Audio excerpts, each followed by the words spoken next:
نوتدونی اولین فروشگاه نوت موسیقی در ایران.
سلام دوست من، شما پیشنمایش این آموزش رو مشاهده کردید.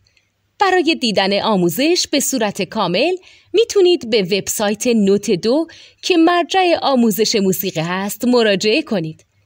همچنین برای تهیه نوت موسیقی مرتبط با این آموزش هم میتونید به وبسایت نوتدونی که بزرگترین آرشیو نوت موسیقی در ایران هست مراجعه کنید.